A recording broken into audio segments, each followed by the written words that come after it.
প্রবেশ করি। এখন আপনাদের সামনে আজকের এই মাহফিলের আখিরি বয়ান পেশ করছেন আজকের এই বিশাল খতমে বুখারী দোয়া মাহফিলের প্রধান আকর্ষণ, সুদূর কুয়াকাটা থেকে আগত, সারা বাংলার আলোড়ন সৃষ্টিকারী, নন্দিত মুফাসসিরে কোরআন, বাতিলের বিরুদ্ধে বলিষ্ঠ কণ্ঠস্বর জনাব হযরত মাওলানা মুফতি হাবিবুর রহমান মিসবাহ সাহেব দামাত বরকাতুহু। আমি হযরতকে হযরতের মূল্যবান নসিহত পেশ করার জন্য ইন্তেজামিয়া কমিটির পক্ষ থেকে সবিনয় অনুরোধ জানাচ্ছি। আসসালামু আলাইকুম ওয়া রাহমাতুল্লাহি ওয়া বারাকাতুহু। ইখলাসের সাথে আমলের নিয়ত হিদায়াতের উদ্দেশ্যে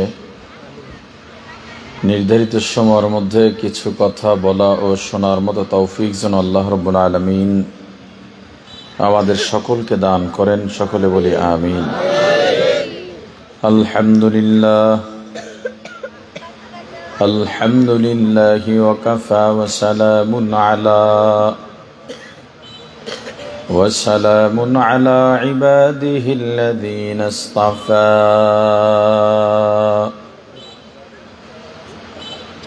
أما بعد فأعوذ بالله من الشيطان الرجيم. بسم الله الرحمن الرحيم. قال النبي صلى الله عليه وسلم خيركم من تعلم القرآن وعلمه أو كما قال النبي عليه الصلاة والسلام. صدق رسوله النبي الكريم. درود شريف پڑھی. اللهم صل على محمد وعلى آل محمد كما صليت على إبراهيم وعلى آل إبراهيم إنك حميد مجيد. সবাই পড়ি. اللهم بارك على محمد وعلى آل محمد كما باركت على إبراهيم وعلى آل إبراهيم إنك حميد مجيد. يا حي يا قيوم برحمتك استغيث أصلح لي شأني كله ولا تكلني إلى نفسي طرفة عين. سبحان الله وبحمده سبحان الله العظيم. الحمد لله. হাবিবুর রহমান খান কওমি মাদ্রাসা ও এতিমখানা উদ্যোগে খতমে বুখারী ও দোয়া মাহফিলের সমাপনী অধিবেশনের মুহতারাম সভাপতি মুআজ্জাজ মুকাররম হযরত উলামায়ে কেরাম, দূর দূরান্ত থেকে আগত ইসলাম প্রিয়, দিন প্রিয়, মর্দে মুজাহিদ, আল্লাহ রাব্বুল আলামিনের আশিকিন, জাকিরিন, শাকিরিন মুসলমান ভাইয়েরা, কলিজার টুকরা সমবয়সী যুবক ও ছাত্র বন্ধুগণ, পর্দানিশী মা ও বোনেরা, আল্লাহ তাআলা দরবারে লাখো কোটি শুকুর ও সুজুদ, যেই মহান রব্বুল আলামিন আমাদেরকে হায়াত তৈয়বা দান করে দুনিয়ার জান্নাতের বাগান কোরআন ও সুন্নাহর আলোচনার এই মোবারক মজলিসে আসা ও বসার মতো তৌফিক দান করেছেন, আলোচনা শোনার মতো সুযোগ করে দিয়েছেন, এজন্য শুকরিয়া আদায় করি আলহামদুলিল্লাহ।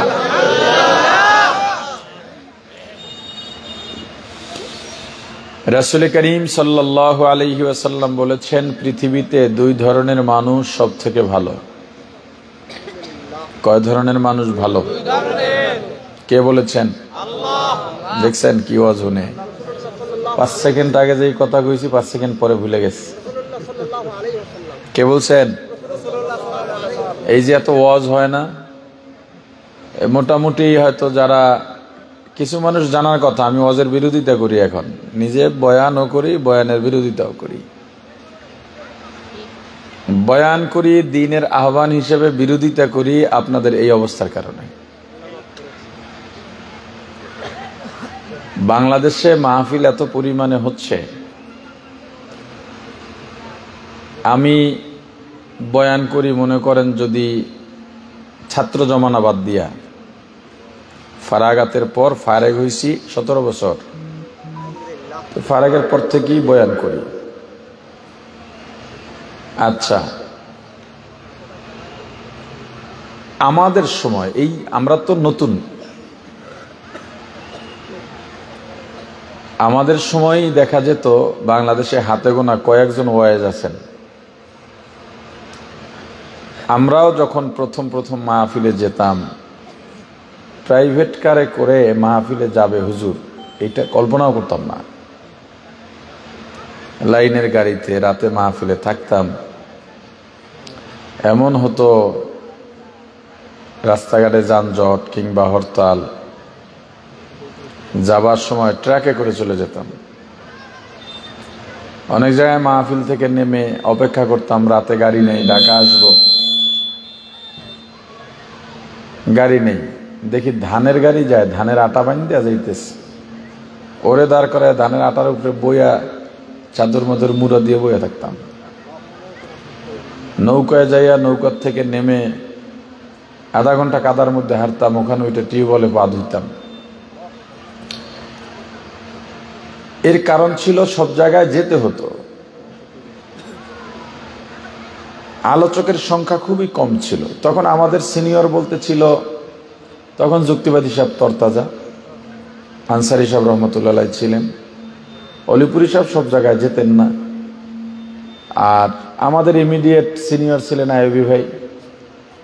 আরে আমরা খুব একেবারে দেশব্যাপী পরিচিত আলোচকও কম ছিল, আর তখন তো নেট টেট ছিল না, যার জন্য এক জায়গায় আলোচনা করলে ওই এলাকায় 10-12টা দাওয়াত গ্রহণ করা লাগতো। এখন তো ওইটা নাই, কিন্তু এই মুহূর্তে আপনি আন্দাজ করতে পারবেন না বাংলাদেশে কত হাজার লাখ বক্তা আছে। এখন মাদ্রাসায় ছেলেরা ভর্তি হয়, বাপে এসে বলে হুজুর আপনার মতো বক্তা বানান। উদ্দেশ্যটা থাকে খুবই খারাপ। বলবেন বক্তা হওয়া কি খারাপ নাকি? বক্তা হওয়া খারাপ না, বক্তা হওয়ার উদ্দেশ্য থাকাটা খারাপ। এরপরে এখন এই ইউটিউবের যুগ, ভিডিওর যুগ, খুব সহজ। এটা যে হতে পারে আমি এই জমানার মানুষ হইয়াও কল্পনাও করতে পারিনি। সবাই বলে যে এখন ওই পিছনে ব্যানার দিয়া, সামনে লোক নাই, শুধু ক্যামেরা, রুমের ভিতরে, এরপরে রেকর্ড করে ইউটিউব স্পন্সর করে দেয়, ফেসবুক স্পন্সর করে, সবাই এটা দেখে দাওয়াত দেয়। এটা আমি বিশ্বাস করতে পারিনি। এরপর যখন কিছু ছবি টবি বাইরে হলো, দেখলাম মসজিদের মধ্যে হুজুর বসা, মসজিদের পিছে ব্যানার, সামনে কতগুলো ক্যামেরা, আর কেউ নাই। তখন বুঝলাম যে আসলে এটা বাস্তব, এটা হতে পারে। আর আপনারা যারা মাশাআল্লাহ মাহফিলের আয়োজন করেন, মাদ্রাসাওয়ালারা কিছুটা যাচাই করতে পারে। সাধারণ যুব সমাজ, এলাকাবাসী, যে মাহফিলগুলো হয়, কবরস্থান, বিশেষ করে যেই মাহফিল পরিচালনা কমিটিতে মোটামুটি যোগ্য আলেম নাই, তারা ইউটিউবে ঢোকে, দেখে কার ওয়াজ মানুষ দেখছে বেশি, মানে ভিউ বেশি।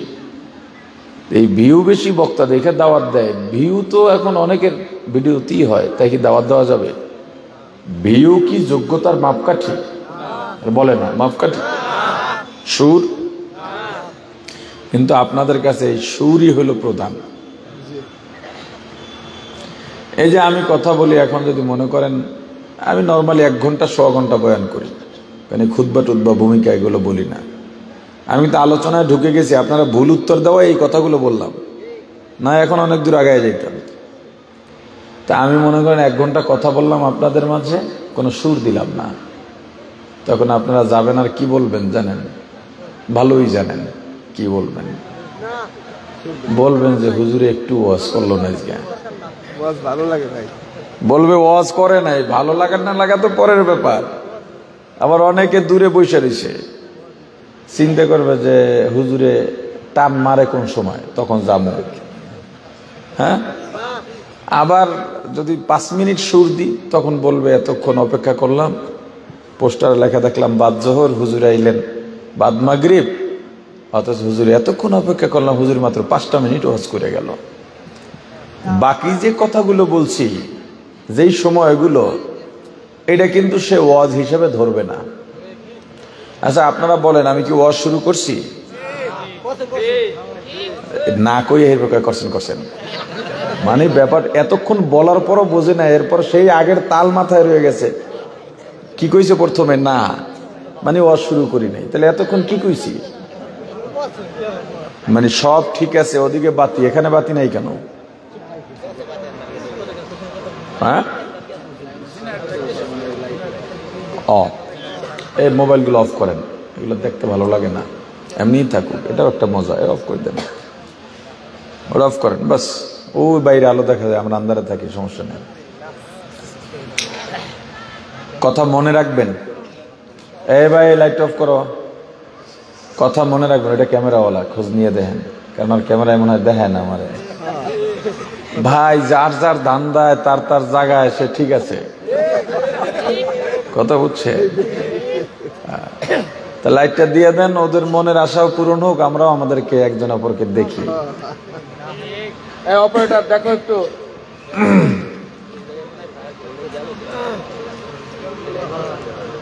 ওই অপারেটর কে না হেঁটে লাইট দে। আচ্ছা শোনেন, বয়ান শুনবেন। আমি আপনাদেরকে স্পষ্ট করে একটা কথা বলি,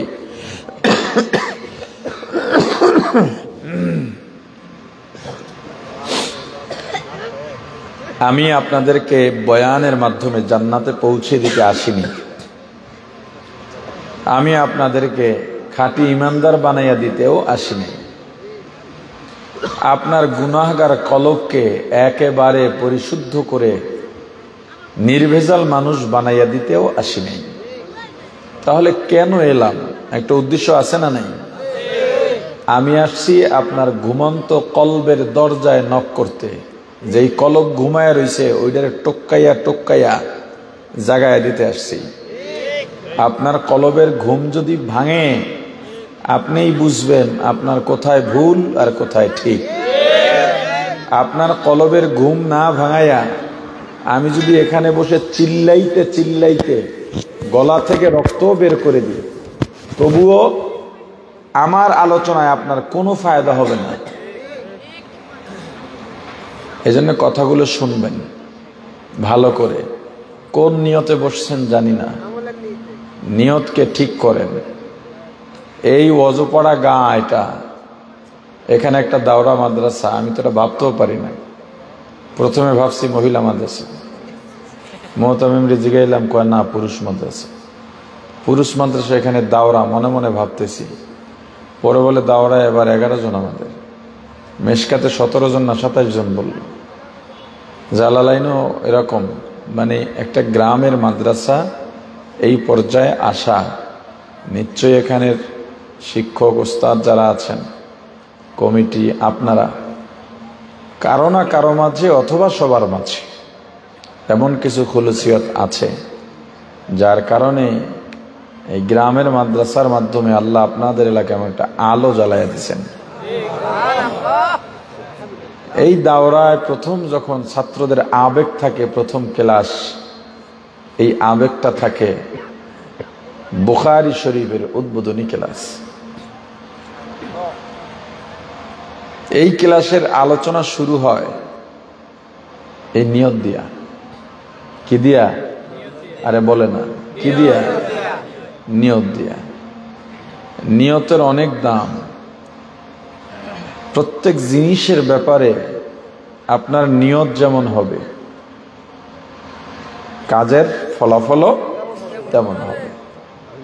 তো এই জন্যে কি নিয়ত নিয়ে আসছেন জানি না, যেই নিয়তই থাকুক নিয়তটাকে ভেঙে চুরে সঠিক করেন। প্রত্যেক মানুষকে ভাঙতে হবে, মরার আগে মরতে হবে। কয়েকটা পাখি জালে আটকে গেছে, শিকারীর জালে আটকে গেছে। তার দলের এক পাখি এসে ডালের উপরে বসছে। শিকারী তাকায় দেখলো তার জালে অনেকগুলো পাখি আছে, সে পাখি ধরবে, এর মধ্যে ডালের উপর একটা পাখি পড়ছে। হঠাৎ করে দেখলো পাখিটা ডালের উপর থেকে মরে পড়ে গেছে। কাকতালীয় ভাবে জালে যেই পাখিগুলো ফেসে গেছে, আটকে গেছে, ওরাও মরে গেছে। মরা পাখি কোনো কাজে লাগে? শিকারী পাখিগুলো ছুটাইয়া ছুটাইয়া ছুটে ফেলাই দিল, মরা পাখি। যখনই ফেলাইয়া দিছে তখনই সবটি কিচির মিচির করতে করতে উড়ে গেল। বেচারা অবাক। বুদ্ধিমান বা নিজের মুরব্বী কারো কাছে গেল, গিয়ে বলল যে হুজুর, আমি আসলে কাহিনীটা বুঝি নাই। হুজুর বললেন, পাখি তোমাকে শিক্ষা দিয়ে গেছে, যদি বাঁচতে চাও মরার আগে একবার মরো। বাঁচতে চাইলে মরার আগে একবার মরো। জুলাই আগস্ট গণ অভ্যুত্থানে একটা মাদ্রাসার ছাত্র, কালকে আমি সাক্ষাৎকার দেখেছি ভিডিওতে, কোন টিভিতে যেন সাক্ষাৎ দিতেছে, সাক্ষাৎকারে বলতেছে যে আমার আশেপাশে সব গুলি দিয়ে মাইরে ফেলাইছে, আমিও মারা যাব নিশ্চিত, আমি ওখানে উপর হয়ে শুয়ে গেলাম মরার মতো, মাথা উঠাইয়া দেখতেও পারতেছি না যে পিছনে এই লোকগুলো পুলিশ আছে কিনা, যদি থাকে আর মাথা উঠাইতো তো আমার মেরে দিবে। তা আমি মরার মতো পড়ে রইলাম। যখন দেখলাম আর কোনো গোলাগুলির আওয়াজ নাই, উঠে চলে এসেছি। ছেলেটা বাঁচলো কেন? মরার আগে মরছে। কবরে যাব যেই মৃত্যুর কারণে, ওই মৃত্যুর আগে মরো, তার মানে কি মৃত ব্যক্তির কোনো দুনিয়ার চাহিদা থাকে না। মৃত ব্যক্তি কারো সাথে শত্রুতা করতে পারে না, মৃত ব্যক্তির দুনিয়ার লোভ থাকে না, মৃত ব্যক্তি ঝগড়া ফাসাদ করতে পারে না, বদনাম রটাইতে পারে না, চুরি ডাকাতি করতে পারে না। মৃত ব্যক্তির যাত্রা থাকে কোন দিকে? আরে বলে না কোন দিকে? আখেরাতের দিকে। এই মরার আগে একবার মরতে হবে। নিজেকে ভেঙে চুরে সাজান। রাসূল করিম সাল্লাল্লাহু আলাইহি ওয়াসাল্লাম বলেছেন, পৃথিবীতে দুই ধরনের মানুষ সব থেকে ভালো। কয় ধরনের?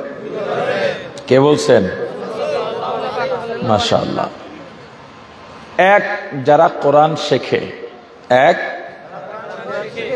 এ অর্ধেকে বলেন অর্ধেকে বলেন না, কোন দুঃখে? এক। দুই, যারা শিখান। দুই, যারা শেখে তাদেরকে কি বলে? বলেন ছাত্র। যারা শিখান, এক কথায় কোরআনের ছাত্র এবং শিক্ষক পৃথিবীর সব থেকে ভালো। কে বলছেন?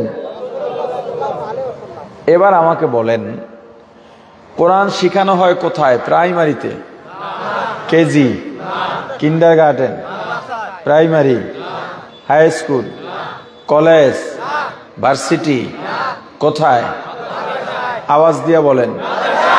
অতএব পৃথিবীর সর্বশ্রেষ্ঠ শিক্ষা প্রতিষ্ঠান মাদ্রাসা।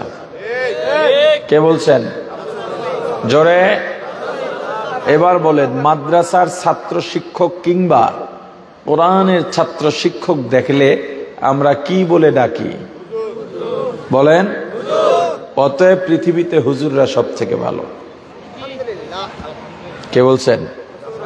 এখন হুজুরদের আপনি ভালো জানেন চাই না জানেন, তাতে হুজুরদের কিচ্ছু আসবে যাবে না। হুজুরদের শ্রেষ্ঠত্বের সনদ দিয়েছেন মুহাম্মদুর রাসূলুল্লাহ। সুয়ালে মুকদ্দার। সুয়ালে মুকদ্দার বোঝেন? আলোচক আলোচনার মাঝে এমন কিছু কথা বলেন যেই কথায় আপনার ভেতরে একটা প্রশ্ন জাগে। যেমন আপনারা রাজনৈতিক ব্যক্তিদের বক্তব্য শোনেন, টিভিতে রাষ্ট্রপতির ভাষণ শোনেন, বা একজন আলোচকের আলোচনা শুনে চলে যাওয়ার পরে আপনাদের ভিতর আলোচনা হয়, এইটা যদি অমুকে বলে তাহলে এখানে এটা হলো কেন? আপনি তো তারে জিজ্ঞেস করতে পারেন নাই। এই যে কেন একটা প্রশ্ন আপনার ভিতরে এলো, যেটা পরবর্তীতে মজলিসে বসে আপনি প্রশ্নটা করতেছেন, এই মনে যে প্রশ্ন জাগে আলোচনার ভিতরে, এটাকে সুয়ালে মুকদ্দার কয়। এটা হুজুররা খুব ভালো জানে দেখা যে কোনো কিতাবের ক্লাসে এই ধরনের প্রশ্ন থাকে না। হুজুরের আলোচনার ভেতরে এই প্রশ্নের জবাব দিয়ে দেন। এখন আপনার ভেতরে সৃষ্ট এই প্রশ্নের নাম হলো সুয়ালে মুকদ্দার, যে আল্লাহর রাসূল বিজ্ঞানী দেখলেন না, ডাক্তার, ইঞ্জিনিয়ার, দার্শনিক, হুজুরদেরকে এত ভালো বললেন কেন? কোরআনের ছাত্র শিক্ষককে এত ভালো বললেন কেন? এই সমাজের প্রতি, দেশের প্রতি হুজুরদের কি অবদান আছে? হুজুররা তো মানুষের বাড়ি মাগনা খায় আর মসজিদে ঘুমায়। আপনাদের এই অঞ্চলে কি নাম এলাকার? মিয়াপাড়া। এই ভাঙ্গার মিয়াপাড়া এলাকায় হুজুররা মাগনা খায়, মানুষের বাড়ির মুরগির রান খায়। এই কথা কি মিয়া বাড়ি কেউ বলে? এইসব অঞ্চলে বলে যে হুজুররা ফাও খায়, মাগনা খায়, মানুষের বাড়ি খায়, বলে না? হুজুররা যদি মানুষের বাড়ি খায়, আপনার সমস্যা কি? বোঝে না? বোঝেন নাই? আমি যদি ওনার বাড়ি খাই, ওনার বাসায় খাই, আপনার সমস্যা কি? আপনি বলেন কেন? আচ্ছা, হুজুররা যে খায় মানুষের বাড়ি, জোর করে গিয়ে খাইছে? কিভাবে খায় দেখেন। ফজরের আজানের আগে আগে গিয়ে কেউ ইমাম সাহেবের কামরা একজনের নক করছে, হুজুর ওঠেন। হুজুর চিন্তা করতেছে ব্যাপার কি, আমার তো উঠাইয়া দেওয়া লাগে না, এত আগে কে নক করলো? দরজা খুলে দেখে এলাকার একজন খুব নামি দামি মানুষ। কিরে ভাই, আপনি এই সময় নামাজ পড়বেন না? এটা কোনো কথা কইলেন? আমার জিজ্ঞান আপনি আমি নামাজ পড়বো কি না? আমি তুলছি 3টায়, তাহাজ্জুদ পড়ছি, তেলাওয়াত করছি, এখন জিকির আজকার করতেছি, আজান হবে, জামাতে চলে যাব। তা আপনি কি উদ্দেশ্যে আইলেন? ঢোকেন ভিতরে, ঢোকেন, বসেন। বসতে বসতে বলতেছে, হুজুর কি পাপ যে জীবনে করলাম, পাপ তো নজরে দেখি না, কিন্তু বিপদ চায় না। আলহামদুলিল্লাহ আমার জীবনটায় কোনো পাপ নাই হুজুর, এরপরও বিপদ কাটে না, ব্যাপারটা কি? হুজুর বলে, গতকালকের ফজর পড়ছেন? কয় না, গত জুমান আপনার পিছে পড়ে গেলাম। পাপ দেখে না। এমন অপদার্থ আছে না নাই? সুন্নত নাই, নামাজ নাই, রোজা নাই, এরপরে কয় সৎ পথে চলে। কি পথে চলে? সৎ পথে চলে। যাক, বুঝলাম। তো এখন কি ব্যাপার বলেন? বলে, হুজুর সারা রাত ঘুমাইতে দেয় নাই বউ। কেন? মেয়েটা খুব অসুস্থ, ছেলেটা খুব অসুস্থ, ডাক্তার দেখাইলাম, অ্যালোপ্যাথিক, হোমিওপ্যাথিক, বিদেশে নিলাম, মাদ্রাজ নিলাম, কাজ হচ্ছে না। তা বউ কইল, শেষ চিকিৎসা হুজুর একক। যখন সব ফেল হয়ে যায় তখন যায় হুজুরের কাছে। ইমাম সাহেব কয়, ডায়েরি খালি নেই। পূব পাড়া, দক্ষিণ পাড়া, পশ্চিম পাড়া, পূর্ব পাড়া, সব দিকে অমুক বাড়ি, আলাদার বাড়ি, খান বাড়ি, মির্দা বাড়ি, সৈয়দ বাড়ি, শরীফ বাড়ি, সব দিকে খালি দাওয়াত আর দাওয়াত। এই ডায়েরি দেখেন কোনো খালি নেই। কয় কোনায় দেখ, কোনা কাঞ্চি দিয়ে কোনোভাবে আমার একটু দিতে হবে, নাহলে ঘরে উঠতে পারতাম না।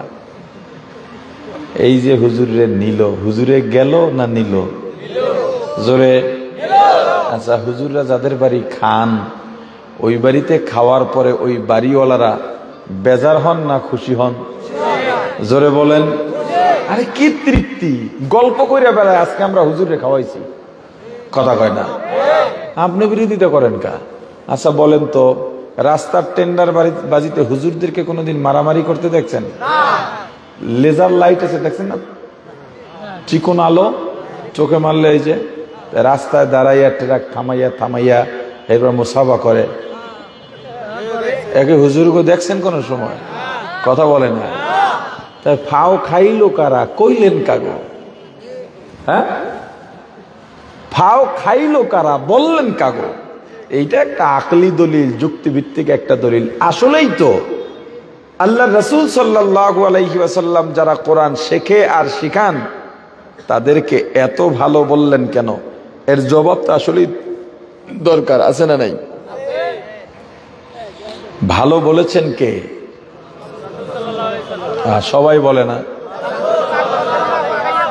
কিন্তু এই রাসূলের কৌলের পক্ষে, কথার পক্ষে জবাব দিয়েছেন আল্লাহ।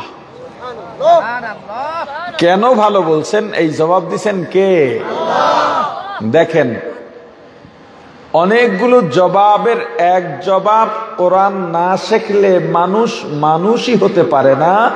কোরআনের মাধ্যমে মানুষ মানুষ হয়। এজন্য কোরআন যারা শেখে আর শিখান তাদের দাম এই দুনিয়ায় সব থেকে বেশি। এবারের পক্ষে আল্লাহ কি বলেন দেখেন, আর-রহমান আল্লামাল কুরআন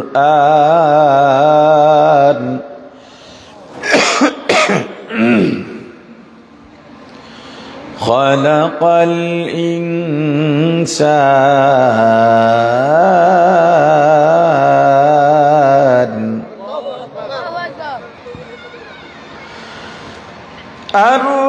আর-রহমানু আল্লামাল কুরআন খালাকাল ইনসানা আল্লামাহুল বায়ান।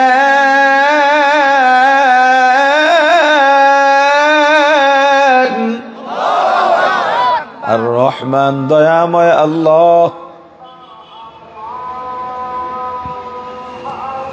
বাইরের মাইকগুলো অফ করে দেন, বাইরের মাইক সব অফ করে দেন।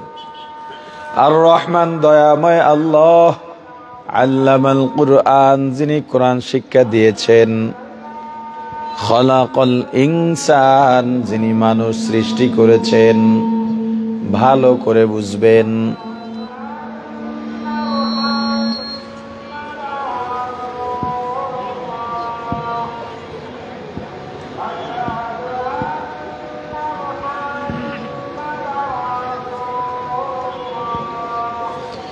এই আজানের জবাব আমাদের জন্য সুন্নত না। আপনি যেই জামাতে নামাজ পড়বেন ওখানের আজানের জবাব দেওয়া সুন্নত, লফজান জবাব।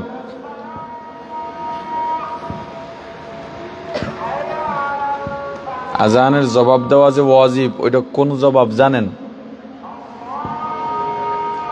জানেন? ওইটার জবাব হলো আজানের পরে জামাতে যাওয়া, ওইটা ওয়াজিব। আর মুখে মুখে আল্লাহু আকবার বললে মুয়াজ্জিন, আমরাও যে আল্লাহু আকবার বলি, এটা হলো সুন্নত জায়েদা।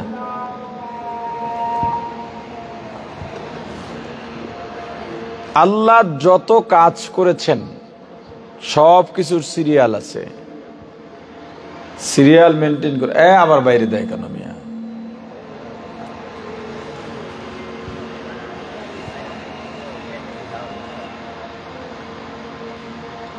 দুনিয়াতেও যারা তরতিব অনুযায়ী আমল করে, এই আমলের দাম আল্লাহর কাছে অনেক।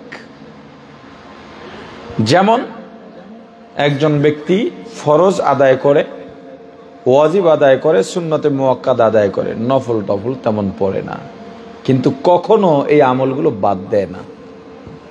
যে আমল না করলে গুনাহ হবে, এই আমলগুলো কখনো কি করে না, একবারে নিয়ম মাফিক করে।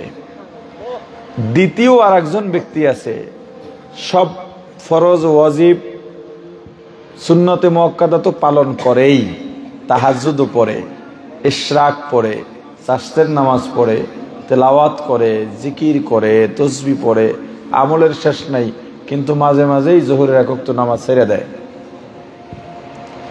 এই ব্যক্তির থেকে ওই ধারাবাহিক আমলদার ব্যক্তির দাম আল্লাহর কাছে অনেক বেশি। তো আল্লাহ নিজেও যত কাজ করেছেন সবগুলো ধারাবাহিকতা আছে। আল্লাহর ধারাবাহিকতার সিরিয়াল কত সুন্দর। একজন মানুষের দিকে তাকান, যেখানে মাথা দরকার সেখানে মাথা দিয়েছেন, যেখানে কপালের তরতিব দরকার ওখানে কপাল দিয়েছেন, যেখানে চোখ নাক অঙ্গ প্রত্যঙ্গ সবকিছু ওইভাবে আল্লাহ দিয়েছেন। চোখ দুটো যদি পিছনে হইতো কেমন হইতো? এই তরতিব ভালো হতো? তাহলে পবিত্র কোরআনুল কারীম ভালো করে খেয়াল করেন। এর আগে বলেন, আমরা আগে জন্মগ্রহণ করি না মাদ্রাসায় ভর্তি হই? তাহলে আগে কি? জন্ম। আগে কি? পরে মাদ্রাসা বা শিক্ষা। আগে জন্ম পরে। কিন্তু আল্লাহ কি বললেন? আনার রহমান, আমি দয়াময় আল্লাহ। আল্লামতুল কুরআন, আমি কোরআন শিক্ষা দিয়েছি। এরপরে বলছেন খলাকতুল ইনসান, আমি মানুষ সৃষ্টি করেছি।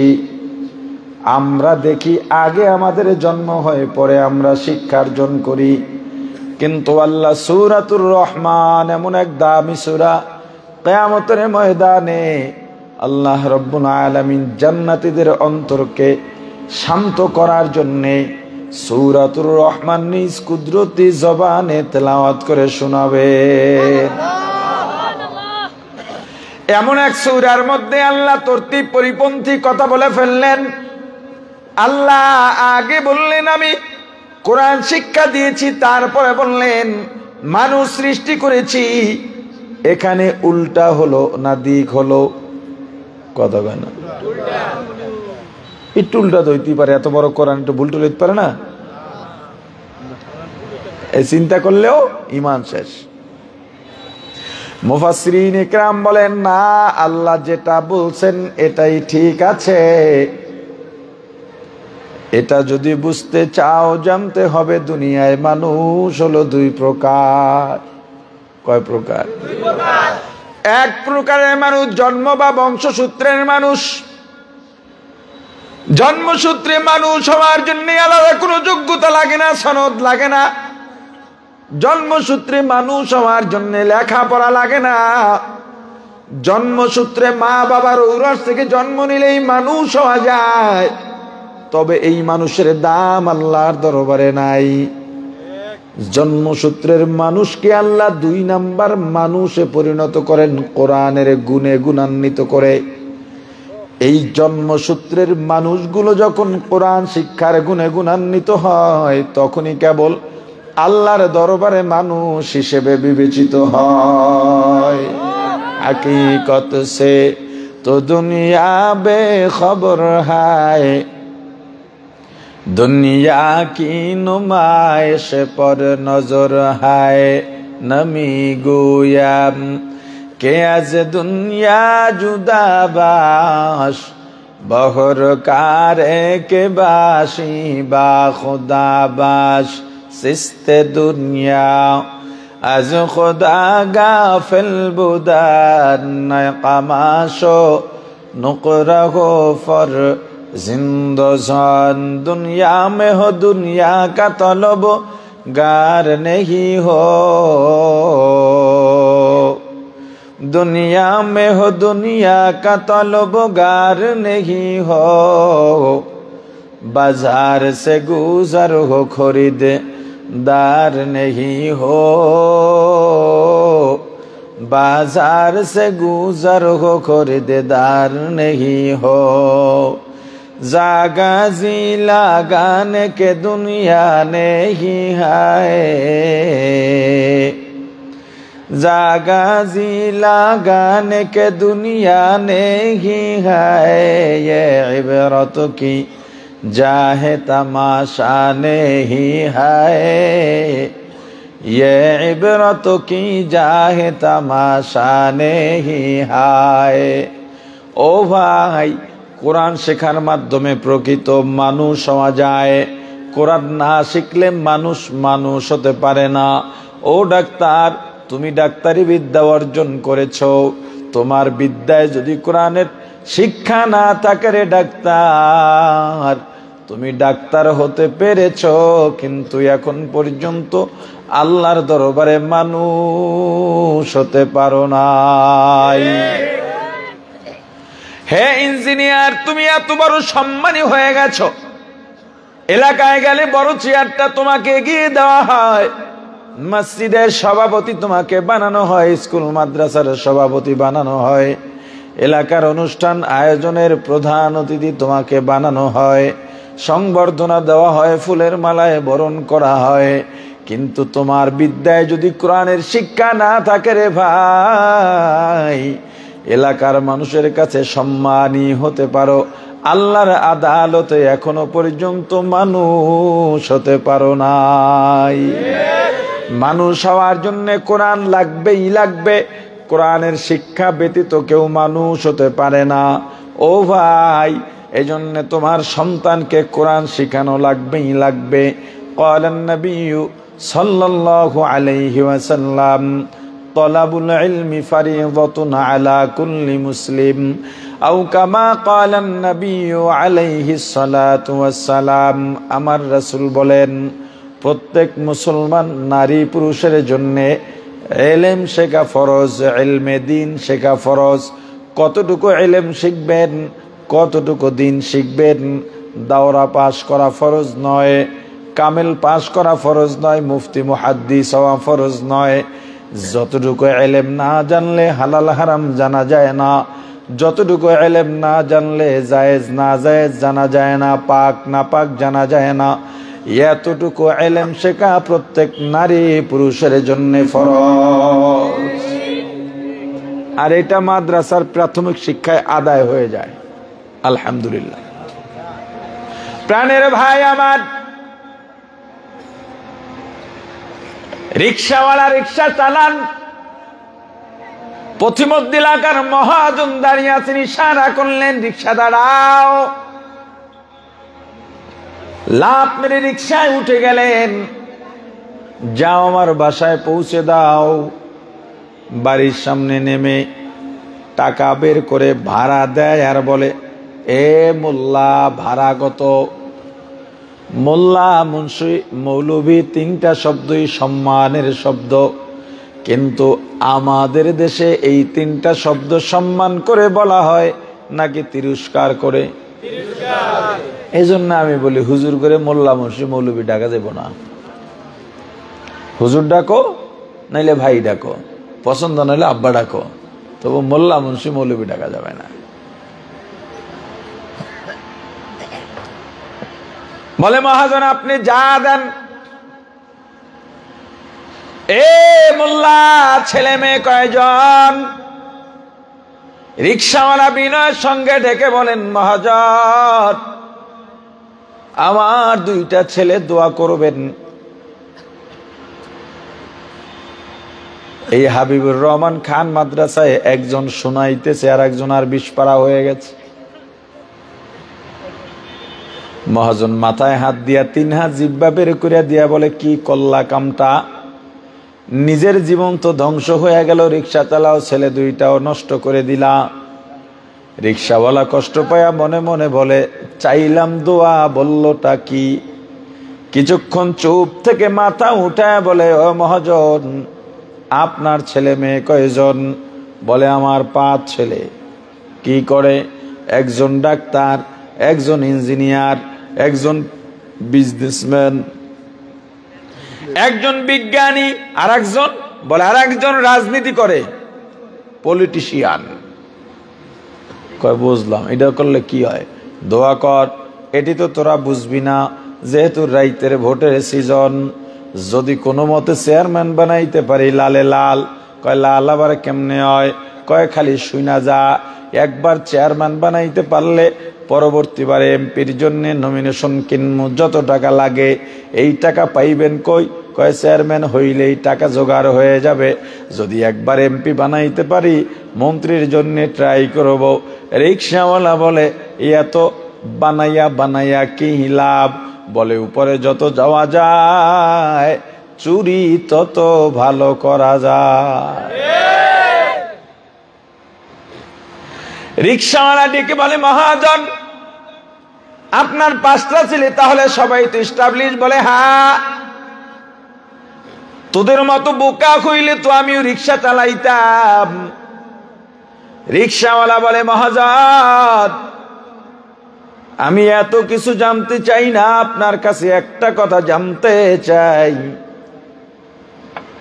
আপনার 5টা ছেলে লেখাপড়া করা, 5টা ছেলে শিক্ষিত, 5টা ছেলে প্রতিষ্ঠিত, এস্টাবলিশ হয়ে গেছে।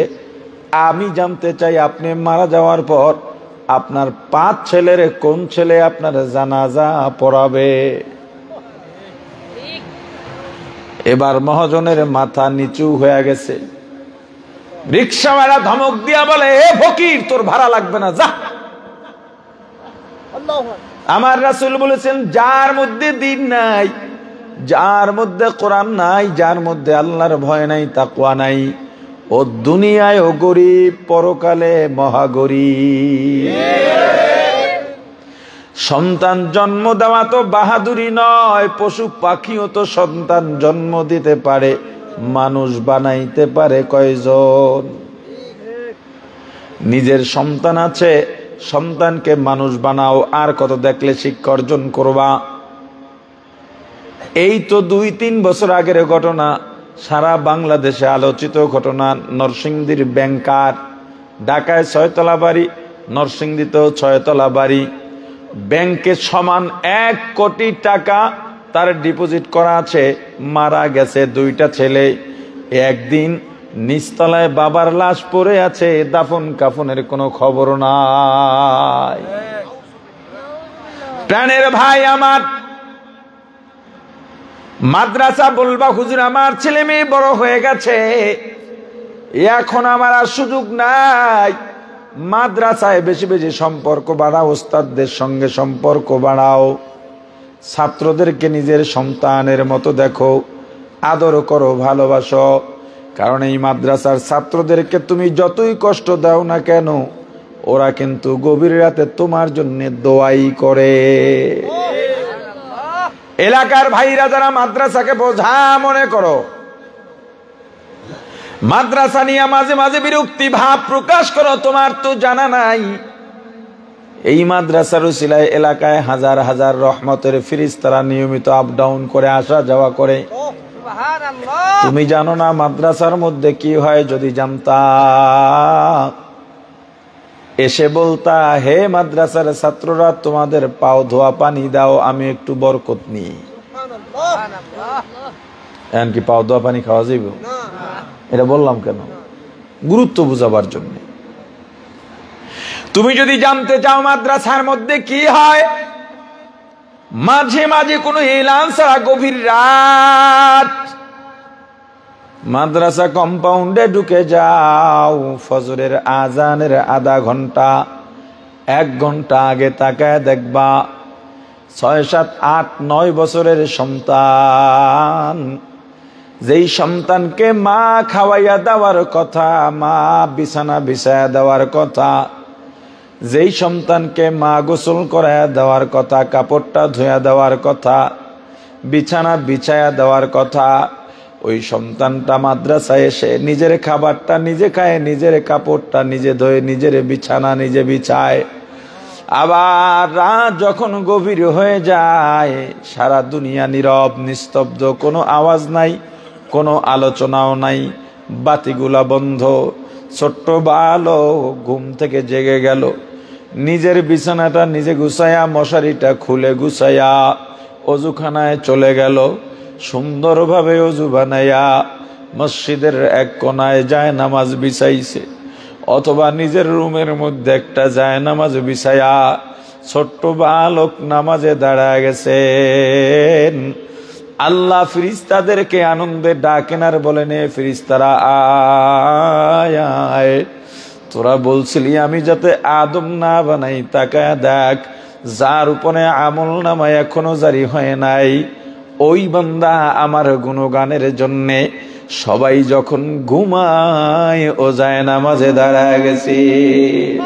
আউলিয়ারা কারে উকুবা ইখতিয়ার, জাহেলারা কারে দুনিয়া ইখতিয়ার, আশিকারা মিল্লাত মাযহাব জুদা হস্ত, আশিকারা মিল্লাত মাযহাব খুদাস্ত, মিয়ানে আশিক মাশুক রামজিস্ত, কিরামান কাতিবিন রাহাম খবর নিস্ত। ও ভাই, ছেলেটা নামাজে দাঁড়ায়া কাঁদে, আল্লাহর কাছে দোয়া করে আর কাঁদে, আলহামদুলিল্লাহি রাব্বিল আলামিন আর রহমানির রহিম মালিকি ইয়াউমিদ্দিন, ইয়্যাকা না'বুদু ওয়া ইয়্যাকা নাস্তাঈন, ইহদিনাস সিরাতাল মুস্তাকিম। রুকুতে যায় কাঁদে, সেজদায় যায় কাঁদে, তাশাহুদে বসে কাঁদে, 2 রাকাত 4 রাকাত নামাজ শেষ করে